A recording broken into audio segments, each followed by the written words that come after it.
What I wanted to do for most of this presentation is to kind of break down the difference between a master's program and a PhD, and then also talk about the difference between studying in the United States and the United Kingdom. So I would say that generally speaking, master's programs are for those who want to be professionals and not work in academia.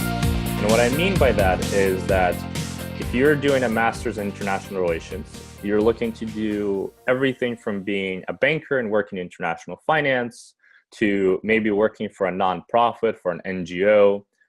In some cases, becoming a journalist, although that's a very particular kind of market to break into. Maybe work in government, depending on your country of origin and how the hiring process works. Master's programs have a major emphasis on networking, teaching you kind of on-the-job skills. You learn some basic quantitative methods, like some statistics. You'll be constantly encouraged to go to career fairs, apply for jobs. This is both actually a good thing and a bad thing. We could all be better as applicants. We could all be better interviewers.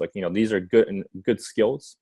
At the same time, being overly focused on networking kind of detracts from the education part of programs. You're there to be a student, and you're there to pick up skills that in the long run, that's how you make a name for yourself. That's how you build a career. There is a major upside that they're much shorter, and that elite programs do have excellent job placement, even in this kind of tough economy. So that's a very strong point. For the downside, I would say, and this is debatable, it is generally harder to advance past the sort of mid-career level, unless compared to someone who's a lawyer by training, or who has a PhD, or who has other advanced degrees. But because masters are becoming more prevalent, I will say, kind of for an interest of fairness, I think that will change over time, and you shouldn't worry about that too much. Now, what about PhDs? PhDs are degrees for those who typically want to become professors, and I really want to emphasize that. 我要强调这个是最重要的目的，就是你要成为一个教授。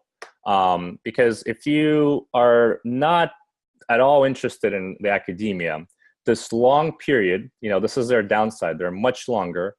That can be grueling. 6 or 7 years sometimes studying these things is tough. And the job market for academia is difficult now, not just in the United States. It's tough in the UK. It's tough internationally.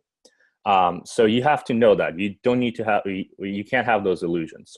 On the other hand, you do learn a lot more because you spend quite a bit longer time in school, and you gain really strong subject matter expertise. You can really become what's called an expert in your field. And again, that's not just international relations. You get a PhD in economics, you get a PhD in some kind of more technical, something related to data science. You will be an expert, and that's very marketable. And for programs that are more quantitative, which generally includes political science these days, you get excellent hard skills. You really will know how to, use statistics, how to do all kinds of mathematical modeling. And those skills are always in demand in the private sector. And so, transitioning and using that to enter management consulting or banking will be actually quite easy.